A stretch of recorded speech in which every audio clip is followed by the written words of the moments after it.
اعوذ باللہ من الشیطان الرجیم بسم اللہ الرحمن الرحیم۔ سورہ شورى مکی۔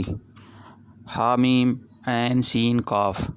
اسی طرح اللہ غالب و حکیم تمہاری طرف اور تم سے پہلے گزرے ہوئے رسولوں کی طرف وحی کرتا رہا ہے۔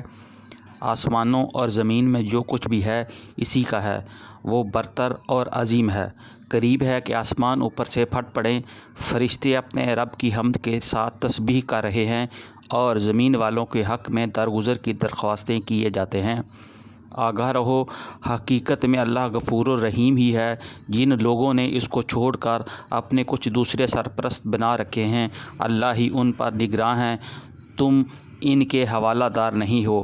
ہاں اسی طرح اے نبی صلی اللہ علیہ وآلہ وسلم، یہ قرآن عربی ہم نے تمہاری طرف وحی کیا ہے تاکہ تم بستیوں کے مرکز شہر مکہ اور اس کے گرد و پیش رہنے والوں کو خبردار کر دو اور جمع ہونے کے دن سے ڈرو جس کے آنے میں کوئی شک نہیں۔ ایک گروہ کو جنت میں جانا ہے اور دوسرے گروہ کو دوزخ میں۔ اللہ اگر چاہتا تو ان سب کو ایک ہی امت بنا دیتا، مگر وہ جسے چاہتا ہے اپنی رحمت میں داخل کرتا ہے، اور ظالموں کا نہ کوئی ولی ہے نہ مددگار۔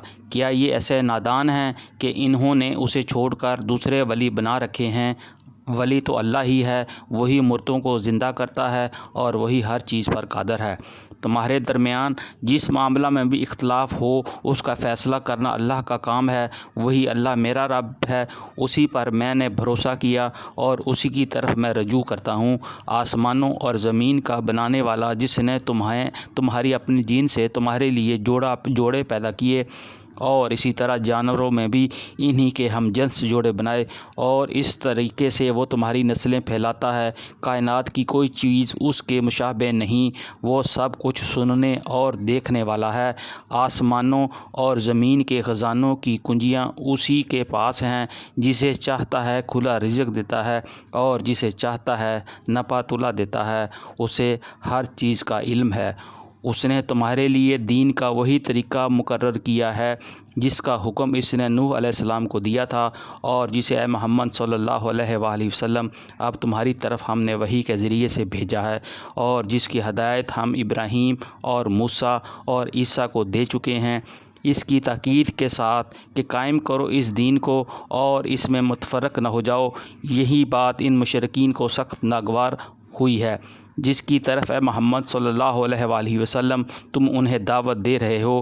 اللہ جسے چاہتا ہے اپنا کر لیتا ہے، اور وہ اپنی طرف آنے کا راستہ اسی کو دکھاتا ہے جو اس کی طرف رجوع کرے۔ لوگوں میں جو تفرقہ رونما ہوا وہ اس کے بعد ہوا کہ ان کے پاس علم آ چکا تھا، اور اس بنا پر ہوا کہ وہ آپس میں ایک دوسرے پر زیادتی کرنا چاہتے تھے۔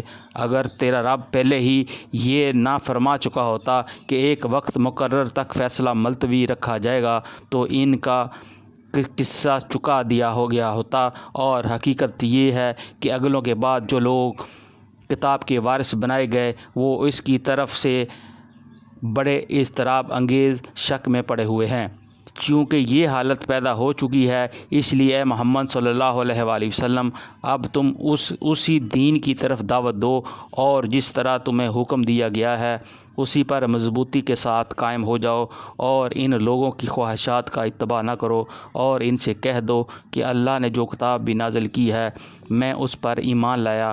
مجھے حکم دیا گیا ہے کہ میں تمہارے درمیان انصاف کروں۔ اللہ ہی ہمارا رب ہے اور تمہارا رب بھی۔ ہمارے اعمال ہمارے لیے ہیں اور تمہارے اعمال تمہارے لیے، ہمارے اور تمہارے درمیان کوئی جھگڑا نہیں۔ اللہ ایک روز ہم سب کو جمع اور اسی کی طرف سب کو جانا ہے۔ اللہ کی دعوت پر لبیک کہے جانے کے بعد جو لوگ لبیک کہنے والوں سے اللہ کے معاملے میں جھگڑے کرتے ہیں، ان کی حجت بازی ان کے رب کے نزدیک باطل ہے، اور ان پر اس کا غضب ہے اور ان کے لیے سخت عذاب ہے۔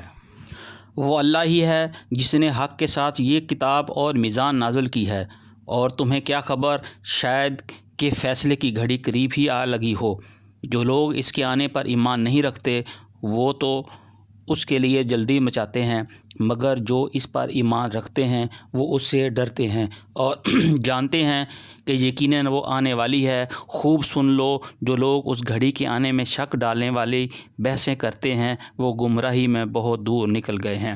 اللہ اپنے بندوں پر بہت مہربان ہے، جسے جو کچھ چاہتا ہے دیتا ہے، اور وہ بڑی قوت والا اور زبردست ہے۔ جو کوئی آخرت کی کھیتی چاہتا ہے کھیتی کو ہم بڑھاتے ہیں، اور جو دنیا کی کھیتی چاہتا ہے اسے دنیا میں سے ہی دیتے ہیں، مگر آخرت میں اس کا کوئی حصہ نہیں ہے۔ کیا یہ لوگ کچھ ایسے شریک خدا رکھتے ہیں جنہوں نے ان کے لیے دین کی نوعیت رکھنے والا ایک ایسا طریقہ مقرر کر دیا ہے جس کا اللہ نے اذن نہیں دیا؟ اگر فیصلے کی بات طے نہ ہو گئی ہوتی تو ان کا قصہ چکا دیا گیا ہوتا۔ یقیناً ان ظالموں کے لیے دردناک عذاب ہے۔ تم دیکھو گے کہ یہ ظالم اس وقت اپنے کیے کے انجام سے ڈر رہے ہوں گے اور وہ ان پر آ کر رہے گا، بخلاف اس کے جو لوگ ایمان لے آئے ہیں اور جنہوں نے نیک عمل کیے ہیں وہ جنت کے گلستانوں میں ہوں گے۔ جو کچھ بھی وہ چاہیں گے اپنے رب کے ہاں پائیں گے، یہی بڑا فضل ہے۔ یہ ہے وہ چیز جس کی خوشخبری اللہ اپنے ان بندوں کو دیتا ہے جنہوں نے مان لیا اور نیک عمل کیے۔ اے نبی صلی اللہ علیہ وآلہ وسلم، ان لوگوں سے کہہ دو کہ میں اس کام پر تم سے کسی اجر کا طالب نہیں ہوں، البتہ قرابت کی محبت ضرور چاہتا ہوں۔ جو کوئی بھلائی کمائے گا ہم اس کے لیے اس بھلائی میں خوبی کا اضافہ کر دیں گے، بے شک اللہ بڑا درگزر کرنے والا اور قدردان ہے۔ کیا یہ لوگ کہتے ہیں کہ اس شخص نے اللہ پر جھوٹا بہتان گھڑ لیا ہے؟ اگر اللہ چاہے تو تمہارے دل پر مہر کر دے۔ صدق اللہ العظیم۔ وہ باطل کو مٹا دیتا ہے اور حق کو اپنے فرمانوں سے حق کر دکھاتا ہے۔ وہ سینوں کے چھپے ہوئے راز جانتا ہے۔ وہی ہے جو اپنے بندوں سے توبہ قبول کرتا ہے اور برائیوں سے درگزر فرماتا ہے، حالانکہ تم لوگوں کے سب افعال کا اسے علم ہے۔ وہ ایمان لانے والوں اور نیک عمل کرنے والوں کی دعا قبول کرتا ہے اور اپنے فضل سے ان کو اور زیادہ دیتا ہے۔ رہے انکار کرنے والے تو ان کے لیے سخت سزا ہے۔ اگر اللہ اپنے سب بندوں کو کھلا رزق دے دیتا تو وہ زمین میں سرکشی کا طوفان برپا کر دیتے، مگر وہ ایک حساب سے جتنا چاہتا ہے نازل کرتا ہے۔ یقیناً وہ اپنے بندوں سے باخبر ہے اور ان پر نگاہ رکھتا ہے۔ وہی ہے جو لوگوں کے مایوس ہو جانے کے بعد مینہ برساتا ہے اور اپنی رحمت پھیلا دیتا ہے، اور وہی قابل تعریف ولی ہے۔ اس کی نشانیوں میں سے ہے یہ زمین اور آسمانوں کی پیدائش اور جاندار مخلوقات جو اس نے دونوں جگہ پھیلا رکھی ہیں، وہ جب چاہے انہیں اکٹھا کر سکتا ہے۔ صدق اللہ العظیم۔